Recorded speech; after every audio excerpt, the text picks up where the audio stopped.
মৰমৰ শিক্ষাৰ্থীসকল, এই ভিডিঅ'টোত আমি দশম শ্ৰেণীৰ বিষয় গণিতৰ প্ৰথম অধ্যায়ৰ বাস্তৱ সংখ্যাৰ বিষয়ে আমি কি কৰিম আলোচনা কৰিম। এতিয়া বাস্তৱ সংজ্ঞা আমি বহুত ধৰণে ক'ব পাৰোঁ। চমুকৈ বাস্তৱ সংখ্যা ক'বলৈ গ'লে পৃথিৱীত সৃষ্টি হোৱা যিবোৰ সংখ্যা আটাইবোৰ সংখ্যা হৈছে বাস্তৱ সংখ্যা। এতিয়া ধৰা সংখ্যা ৰেখাত বহুৱাব পৰা আটাইবোৰ সংখ্যাই বাস্তৱ সংখ্যা। ধৰা বাস্তৱ সংখ্যাৰ কিছুমান উদাহৰণ আছে। ধৰা যুগ্ম সংখ্যা, অযুগ্ম সংখ্যা, পৰিমেয় সংখ্যা, অপৰিমেয় সংখ্যা, স্বাভাৱিক সংখ্যা, পূৰ্ণ সংখ্যা, অখণ্ড সংখ্যা, আটাইবোৰ সংখ্যাই বাস্তৱ সংখ্যাত অন্তৰ্গত। এতিয়া আমি হৰণ কৰোঁ যে হৰণৰ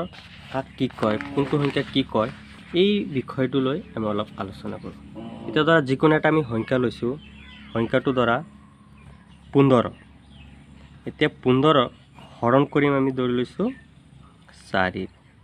তো 15ক 4ৰে হৰণ কৰিলে কিমান হ'ব? 3 বাৰ যাব। 4 3 গুণ 12। 15ৰ পৰা 12 বিয়োগ কৰিলে কিমান হ'ব? 3। এতিয়া চাবা, এই 15টো হৈছে কি বাহ্য, কি এইটো বাহ্য, আৰু এই 4টো হৈছে কি, এই 4টো হৈছে কি বাজক, আৰু এই 3টো হৈছে ভাগফল, আৰু এই 3টো হৈছে ভাগশেষ। বুজি পালা? এতিয়া চোৱা, বাজকে বাহ্যক হৰণ কৰিলে যিটো পোৱা যাব সেইটো হ'ব কি ভাগফল, আৰু যিটো বাকী থাকিব শেষত এইটো কি ভাগশেষ। এতিয়া এনেকুৱাকৈ আমি লিখিব পাৰোঁ। ধৰা বাহ্য, এইটো ইয়াত হ'বগৈ বাজক, ইয়াত ধৰা ভাগফল, এতিয়া য'ত বাকী থাকিব এইটো হ'ব কি ভাগশেষ। হ'ল, এনেকুৱাকৈ আমি লিখি পেলাই মনত ৰাখিব পাৰোঁ। এতিয়া ধৰা এইকেইটা আমি এটা সম্পৰ্ক পাম, সেই সম্পৰ্কটো কি আমি লিখোঁ চাওঁ। বাহ্য ইকুৱেল বাজক প্লাছ ভাগফল বাহ্য ইনটু ভাগফল প্লাছ ভাগশেষ। কি পাইছোঁ? বাহ্য ইকুৱেল বাজক ইনটু ভাগফল প্লাছ ভাগশেষ। এতিয়া আমি আলোচনা কৰোঁ ইউক্লিডৰ কলন বিধি। ইউক্লিডৰ কলন বিধি মানে কি? এতিয়া চোৱা, ইউক্লিডৰ কলন বিধি ইয়াত কিতাপত আছে, দিয়া আছে। চোৱা, দুটা যোগাত্মক অখণ্ড সংখ্যা এ আৰু বি দিয়া থাকিলে এনে দুটা অদ্বিতীয় সংখ্যা কিউ আৰু আৰ থাকিব, যাতে A equal B Q plus R, য'ত শূন্যতকৈ ডাঙৰ আৰ, আৰতকৈ ডাঙৰ কি বি বুলি কৈছে। তেনেহ'লে আমি ইউক্লিডৰ কলন বিধিটো লিখিব পাৰোঁ। ইউক্লিডৰ কলন বিধিটো আমি লিখিব পাৰোঁ A equal B Q plus R, য'ত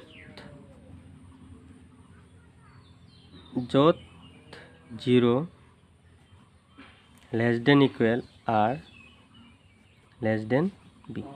মানে শূন্যতকৈ ডাঙৰ আৰ, আৰতকৈ ডাঙৰ বি। এতিয়া চোৱা, এইটো হৈছে কি ইউক্লিডৰ বিভাজন প্ৰমেয় ইকা এইটো হৈছে ইউক্লিডৰ বিভাজন ক্ৰমিকা এতিয়া চোৱা এই বাকচত থকা তো আৰু এইটো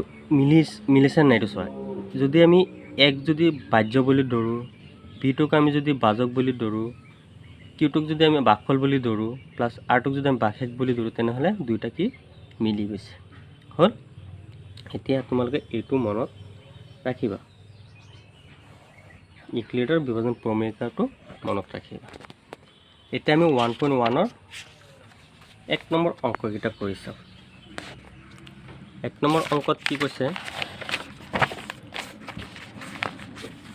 ইউক্লিডৰ কলন বিধি ব্যৱহাৰ কৰি গসাউ উলিওৱা এতিয়া এক নম্বৰ অংককেইটা চাওঁ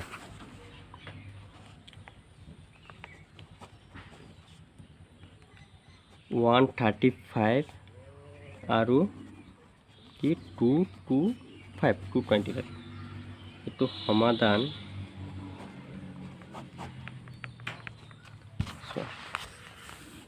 ইয়াত প্ৰথমতে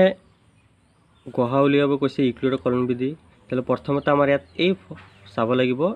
এই দুটা সংখ্যাৰ ভিতৰত কোনটো ডাঙৰ এই ডাঙৰ সংখ্যাটো বাছি উলিয়াব লাগিব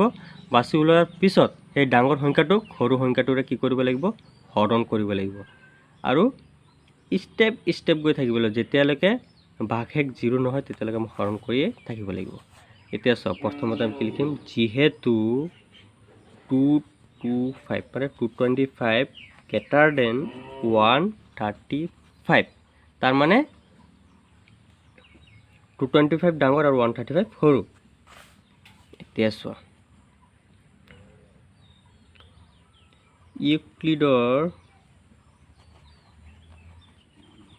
ইউক্লিডৰ কলন বিধি ব্যৱহাৰ কৰি পাওঁ এনেকুৱাকৈ লিখি ল'বা তাৰপিছত ইউক্লিডৰ কলন বিধি ব্যৱহাৰ কৰি আমি পাওঁ তেনেহ'লে সেইটো হৰণ কৰিম বুলি কৈছিলোঁ এটা হৰণ কৰি চাওঁ ডাঙৰ সংখ্যাটো 225ক হৰণ কৰিম আমি কিহেৰে 135 এৰে এতিয়া চোৱা 135 225ত কেইবাৰ যাব একবাৰ যাব একবাৰ গ'লে কি হ'ব 135 হ'ব 135 লগত 1 পূৰণ কৰিলে 135 হ'ব ইয়াত বিয়োগ কৰিলে কিমান হ'ব 5ৰ পৰা 5 গ'লে 0 এক ধাৰ কৰিলে 12 12ৰ পৰা 3 গ'লে 9 কিমান থাকিলে 90 এতিয়া চোৱা ইয়াত ডাঙৰ সংখ্যা কি আছে 225 ইয়াত বাহ্য কোনটো এইটো আমি আগত গম পাইছিলোঁ এইটো কি বাহ্য তেনেহ'লে ফাৰ্ষ্টত লিখিম বাহ্য 225 ইকুৱেল তাৰপিছত কি লিখিছিলোঁ বাজক কোনটো 135 তাৰপিছত কি আছিলে পূৰণ চিহ্ন আছিল পূৰণ চিহ্নৰ পিছত কি আছিলে ভাগশেষ পূৰণ চিহ্নৰ পিছত কি আছিলে বাকফল কি আছে 1 তাৰপিছত প্লাছৰ পিছত কি আছিলে ভাগশেষ কিমান 90 হ'ল এইটো ফাৰ্ষ্ট ষ্টেপ গ'ল এতিয়া সেকেন্ড আকৌ চোৱা এই দুটাৰ পৰা চাব লাগিব এই দুটাৰ ভিতৰত ডাঙৰ কোনটো 135 তেনে 135ক হৰণ কৰিম কিহেৰে 90 ৰে এতিয়া 90 135ত কেইবাৰ যাব একবাৰ যাব তেতিয়াহ'লে 91 লগত গুণ কৰিলে 90 হ'ব বিয়োগ কৰিলে ইয়াত 5 হ'ব ইয়াত কিমান হ'ব 4 45 তেনেহ'লে ইয়াত চোৱা ইয়াৰ ভিতৰত বাহ্য হৈছে 135 তেতিয়াহ'লে 135 ইকুৱেল ইয়াত বাজক কোনটো 90 ইনটু বাকফল কোনটো 1 প্লাছ ভাগশেষ কোনটো 45 এতিয়া চোৱা ইয়াতো 0 হোৱা নাই এতিয়া আকৌ আমি হৰণ কৰিম কিহেৰে এই দুটা 90 আৰু 45 আৰু 90 হৰণ কৰিম কিহেৰে 45 এৰে সদায় চাবা এই সংখ্যাটো সদায় ডাঙৰ থাকিব আৰু এই সংখ্যাটো সৰু থাকিব সদায় চাবা যিটো সংখ্যা বাজক সেই বাজক সংখ্যাটো সদায় ডাঙৰ থাকিব সেইকাৰণে ডাঙৰ সংখ্যাটোক সৰু সংখ্যাটোৰ হৰণ কৰিব সদায় বাজকক এই বাকফলেৰে হৰণ কৰিবা এতিয়া 45 90 কেইবাৰ যাব দুবাৰ যাব কিমান হ'ব 90 ইয়াত কিমান পালোঁ 90 পৰা 90 বিয়োগ কৰিলে 0 তেনেহ'লে ইয়াত বাহ্য কিমান 90 ইকুৱেল বাজক কিমান 45 ইনটু বাঘফল কিমান 2 প্লাস বাঘে কিমান 0 তেনেহ'লে ইয়াত আমি বাঘে কিমান পালো 0 এই 0 পদ যেটো আমি বাজক পাইছিলো এই বাজকটোৱে হ'ল আমাৰ 225 আৰু 135 গহা উ এতেকে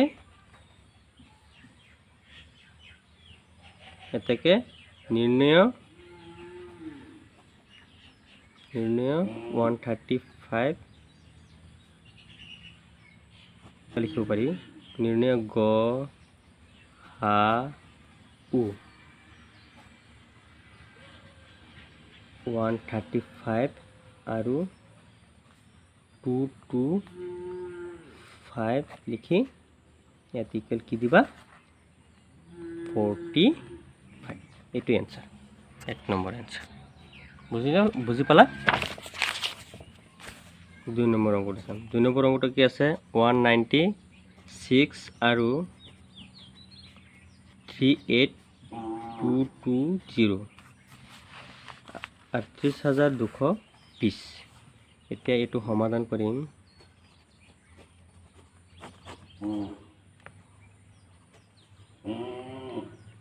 যেহেতু 38220 greater than 196 এতো লিখিম ইউক্লিডৰ তোমালোকে দুনিয়াকে লিখি লবা কলন বিধি ব্যৱহাৰ কৰি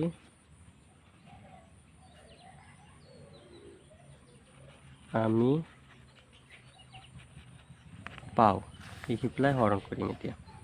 38220 হৰণ কৰিম কিহেৰে 196 এৰে 196 এৰে কি কৰিম হৰণ কৰিম তো ইয়াত হৰণ কৰিলে কি হ'ব চোৱা কেইবাৰ যাব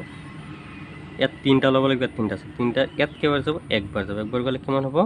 196 বিয়োগ কৰা ইয়াত থাকিব কি ধৰা এফালে 0 এফালে 2 এফালে বিয়োগ কৰিলে 6 পাৰৰ পৰা চাই গ'লে 8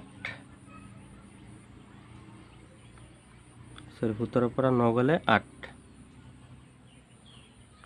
তাৰপিছত ইয়াত থাকিলে 2 2 পৰা 1 গ'লে 1 আকৌ চোৱা 96 তকৈ এই সংখ্যাটো ডাঙৰ আকৌ হৰণ কৰিব পাৰিম ইয়াত ধৰা 9 ৰে হৰণ কৰা 9 কেইবাৰ যাব 9 ৰে হৰণ কৰা এই দুটো 9 আৰু এইকেইটা লগত পূৰণ কৰা 9 সেগুণ কিমান হ'ব 54 তাৰপিছত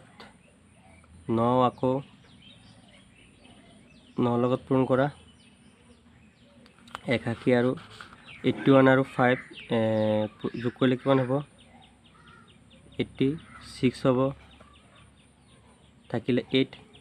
আকৌ 9 আৰু 1 পূৰণ কৰিলে কিমান হ'ব 9 into 1 আৰু 8 8 আৰু 9 কিমান হ'ব 17 0 8 বিয়োগ কৰা 9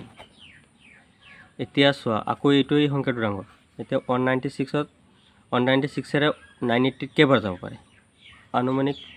সংখ্যা ধৰি বা যিকোনো পূৰণ হৰণ কৰি তোমালোকে বিচাৰি উলিয়াই ল'বা তেনে ধুনীয়াকৈ এতিয়া 5 196 ত হৰণ কৰিলে 5 196 ত পূৰণ কৰিলে কিমান হ'ব 1980 হ'ব তে বিয়োগ কৰিলে কি 0 এতেকে আমি কি পালো 38220 ইকুৱেল 196 into 195 প্লাস কি হ'ব 0 এইটোই এতেকে গহা উ কিমান হ'ব 196